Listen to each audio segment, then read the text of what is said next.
لا حول ولا قوة إلا بالله العلي العظيم.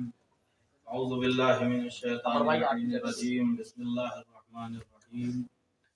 الحمد لله الذي اسمه دواء وذكره شفاء وطاعته غنى، الذي ولي المؤمنين وغاية أعمال العارفين وقياس المستغيثين. ثم الصلاة والسلام على سيد الأنبياء والمرسلين وخير المبشرين والمنذرين سيدنا ونبينا مولانا مولى الكونين جد الحسن والحسين أبي القاسم محمد ما شاء الله. والصلاة والسلام على أهل بيته الطيبين الطاهرين المعصومين المظلومين، ولعنة الله على أعدائهم أجمعين من يومنا هذا إلى قيام يوم الدين. أما بعد فقد قال الله تبارك وتعالى في القرآن الكريم: بسم الله الرحمن الرحيم. ألم تر أن الله يسجد له من في السماوات ومن في الأرض، الشمس والقمر والنجوم والجبال والدواب وكثير من الناس. صلوات علی محمد. اللهم صل على عزیزان گرامی، محترم اور معظم برادران عزیز، جیسا کہ آپ حضرات اچھی طریقے سے واقف ہیں کہ یہ ماہ مبارک شعبان المعظم، جس میں حضرات اہل بیت علیہ السلام کے متعدد اقمار منیرہ اور انجم ظاہرہ کی ولادت ہوئی، لہذا اس مناسبت سے تمام عالم تشیع خوش ہے، ہم بھی خوش ہیں، آپ بھی خوش ہیں، اور صرف ہم اور آپ ہی نہیں بلکہ مصلی خوش ہیں، عبادتیں خوش ہیں، مسجدیں خوش ہیں، سجدے خوش ہیں، قرآن خوش ہے، آیتیں خوش ہیں، خدا خوش ہے، خدائی خوش ہے۔ جب ایسی شخصیت کی ولادت کی تاریخ کہ جس کے لقب کبھی سید الساجدین، جس کے لقب کبھی زین العابدین، تو میں نے مناسب یہ سمجھا کہ حضرت سید سجاد کی سیرت کا حق ادا ہی نہیں ہو سکتا جب تک ان کے سجدوں کا اور متعدد سجود کا ذکر نہ کیا جائے۔ لہذا میں نے قرآن مجید کی ایک ایسی آیت کا انتخاب کیا کہ جس میں خداوند عالم نے یہ یوں کہا جائے کہ اس مسجود حقیقی نے اپنے سجدے اور سجدہ کرنے والے ساجدین کا ذکر کیا، اور وہ بھی اس انداز میں کہ دنیا یہ سمجھتی ہے کہ سجدہ صرف مسلمان کرتے ہیں، سجدہ صرف اہل ایمان کرتے ہیں، سجدہ صرف اہل تقوی کرتے ہیں، لیکن قرآن نے بتایا کہ نہیں، یہ غلط فہمی ہے۔ اللہ کا سجدہ تو سورج بھی کرتا ہے، اللہ کا سجدہ تو چاند بھی کرتا ہے، اللہ کا سجدہ تو ستارے بھی کرتے ہیں۔ وَكَثِيرٌ مِّنَ النَّاسِ، ہاں لوگوں میں بھی بہت سے ایسے افراد ہیں جو اللہ کا سجدہ کرتے ہیں۔ عزیزان گرامی، آپ دیکھیے کہ تمام قرآن مجید کی متعدد آیتیں ہیں جو یہ بتاتی ہیں، یہ سمجھاتی ہیں، معصومین علیہ السلام کے اقوال بھی ہمیں سہارا دیتے ہیں کہ تمام جن و بشر کی خلقت کا جو مقصد ہے وہ عبادت ہے، اور عبادتوں کی جو معراج ہے وہ نماز ہے، اور نماز کی جو معراج ہے وہ سجدہ ہے۔ نماز کی جو معراج ہے اس معراج کو سجدہ کہا جاتا ہے۔ اب جب سجدے کی بات آئی، قرآن نے ساجدین کا ذکر کیا، کبھی سورج کا سجدہ، چاند کا سجدہ، ستاروں کا سجدہ، پہاڑوں کا سجدہ، تو ہم نے ایک مرتبہ غور کرنا شروع کیا تو ہمیں چاند کا گہن تو نظر آئے، چاند کا سجدہ نہیں دکھائی دیا۔ ہمیں سورج آگ برساتا ہوا نظر آیا، کبھی سجدہ کرتے ہوئے نظر نہیں آیا۔ پہاڑوں کی بلندیاں نظر آئیں، کبھی ان کا سجدہ نہیں دکھائی دیا۔ ہمیں چلتے پھرتے دواب اور جانور نظر آئے، لیکن ان کا سجدہ ہمیں دکھائی نہیں دیا۔ ہم پریشان کہ آخر یہ قرآن سجدوں کا ذکر کر رہا ہے، لیکن یہ ساجدین تو نظر آئے، ان کا کہیں سجدہ نظر نہیں آیا۔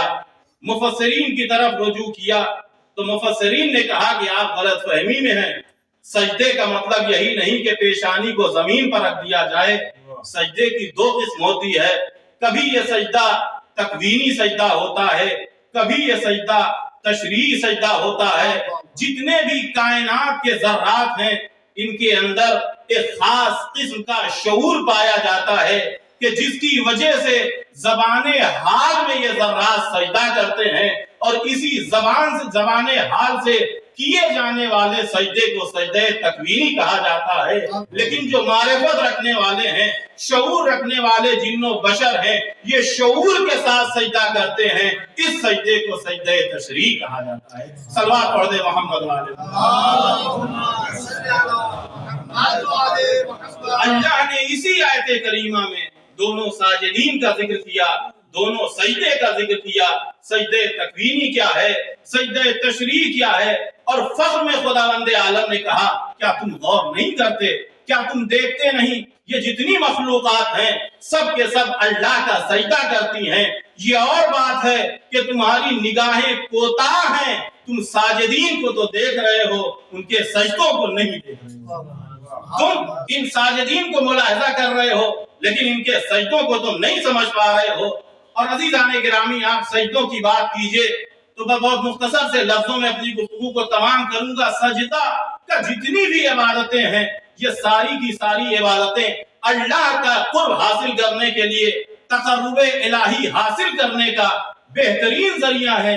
لیکن ان عبادتوں میں سب سے زیادہ جس عبادت کے ذریعے خداوند عالم کا قرب حاصل ہوتا ہے اس عبادت کو سجدہ کہا جاتا ہے. اس عبادت کو سجدہ کہا جاتا ہے. یہی وجہ ہے عزیزان گرامی کہ ہمارے اور آپ کے چھٹے امام حضرت امام جعفر صادق علیہ السلام حضرت فرماتے ہیں کہ اقرب ما یکون العبد الی اللہ عز وجل وهو ساجد, کہ وہ بندہ اس وقت اللہ سے سب سے زیادہ قریب ہوتا ہے کہ جب اللہ کی بارگاہ میں سجدہ ریز ہوتا ہے, اپنی پیشانی کو جھکاتا ہے. عزیزان گرامی, آپ دیکھیے دوری کو قریب کرنے کے لیے ہمیں کیا کرنا ہوتا ہے. کہا کبھی یہ قرب, کبھی یہ بہت مادی ہوتا ہے, کبھی مانوی ہوتا ہے. مادی بہت کو قرب میں کرنے کے لیے اٹھنا پڑتا ہے, چلنا پڑتا ہے, لیکن اس مانوی قرب کو حاصل کرنے کے لیے اللہ کی بارگاہ میں گرنا پڑتا ہے. صلوات پڑھ دے محمد والے محمد.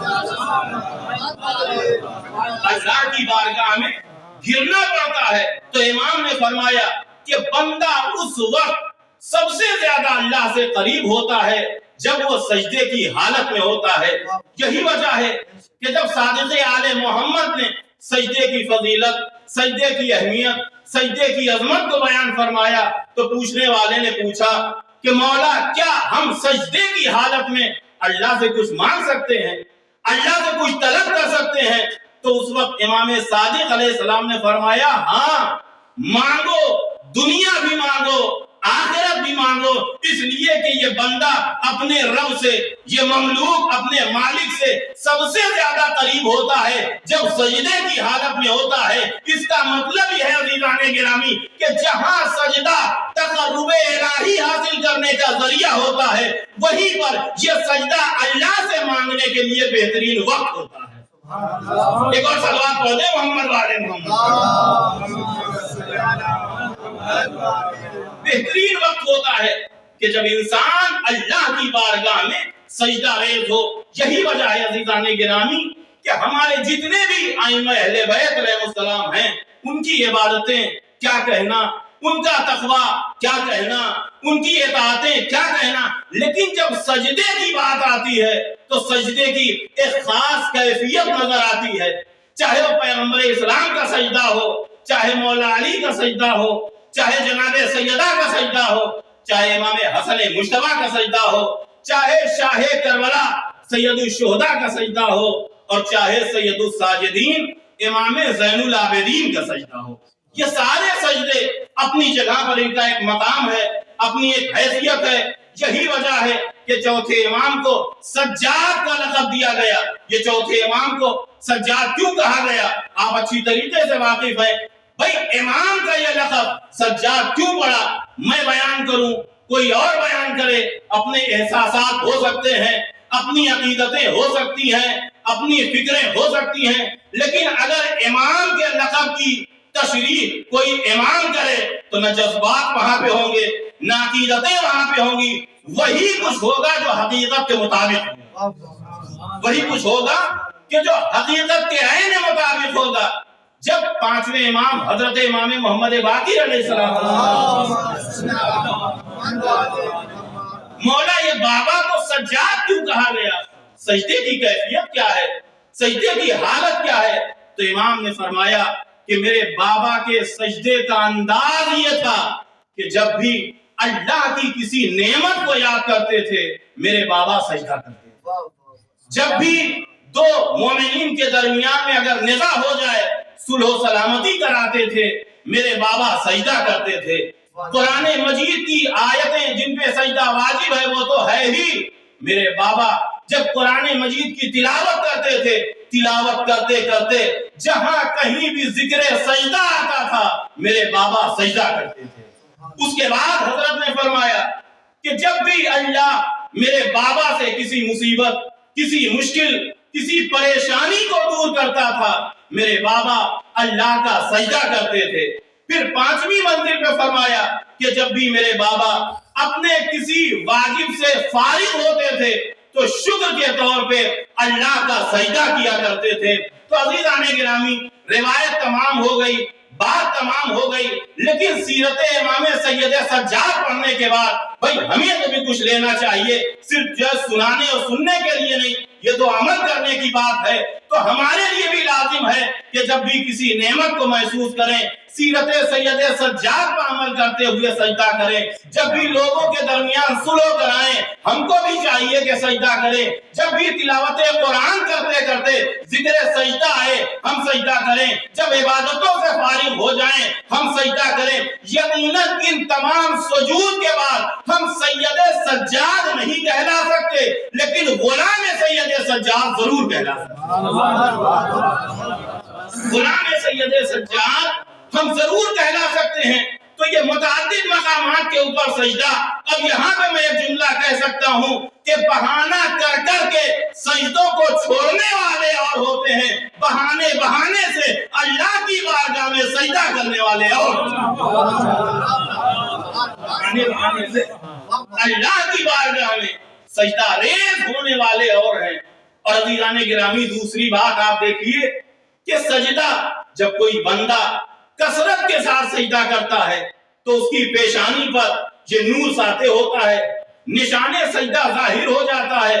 اور جہاں پر اعضائے سجدہ کی بات ہے تو آپ جانتے ہیں کہ اعضائے سجدہ ساتھ ہیں، پیشانی بھی ہے، دونوں ہتھیلیاں بھی ہیں، دونوں گھٹنے بھی ہیں اور دونوں انگوٹھے بھی ہیں۔ یہ اعضائے سجدہ ہمارے یہاں جب کوئی کثرت کے ساتھ سجدہ کرتا ہے تو بہت زیادہ تو کیا پیشانی کے اوپر ایک عضو سجدہ کے اوپر نشان سجدہ ظاہر ہو جاتا ہے، لیکن کیا کہنا سید سجاد علیہ السلام کا پانچویں امام فرماتے ہیں کانا اثر السجود فی جمیع مواضع السجود ہی، سید سجاد کا سجدہ ایسا تھا کہ صرف پیشانی نہیں، پیشانی سے بھی نور سجدہ، دونوں ہتھیلیوں سے بھی نور سجدہ، دونوں قدموں سے بھی نور سجدہ، دونوں انگوٹھے سے بھی نور سجدہ۔ صلوات پڑھتے محمد والے محمد۔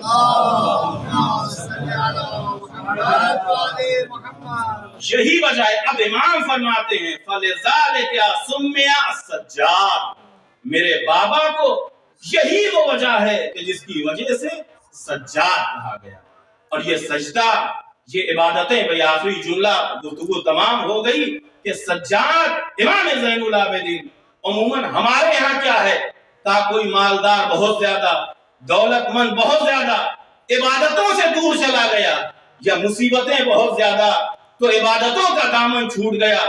کون ہے سید سجاد جیسا جو اس قدر دولت مند ہو کہ اگر ہاتھوں کو دھو دے تو دھون نہ رہے، جواہرات میں تبدیل ہو جائے، اور جب مصیبت کی بات آئے تو ایسی مصیبت کہ صبر جناب یعقوب بھی لرزاں ہو جائے، لیکن اس کے باوجود جب سجدہ کیا ہے سید سجاد نے اور کربلا کا منظر شاعر نے دو مصروں میں نظم کیا تو کہتا ہے کہ کربلا کے بعد بھی تم سید سجاد ہو، دوسرا ہوتا تو کہہ دیتا خدا کوئی نہیں، دوسرا ہوتا تو کہہ دیتا خدا کوئی نہیں۔ بس انہی کلمات کے ساتھ میں بارگاہ خداوندی میں دعا گو ہوں کہ پروردگار جناب سید سجاد کا واسطہ ہم سب کو زیادہ سے زیادہ اپنی بارگاہ میں سجدہ کرنے کی توفیق عطا فرما۔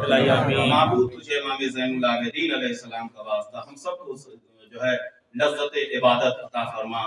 معبود تجھے واسطہ بیمار کربلا کا ہم میں جتنے بھی مومنین مریض ہیں انہیں شفا عطا فرما۔ معبود تجھے واسطہ محافظ مقصد کربلا کا دنیا میں جہاں جہاں بھی مومنین ہیں ان کی عزت آبرو جان مال کی حفاظت فرما۔ پروردگار تجھے اس امام معصوم کا واسطہ ہمارے آخری امام کے ظہور میں تعجیل فرما اور ہم سب کو اس قابل بنا دے کہ ان کے ناصرین میں شمار ہو سکیں۔ ربنا تقبل منا انک انت السمیع العلیم بفضلک ورحمتک یا ارحم ماشاء اللہ سیدنا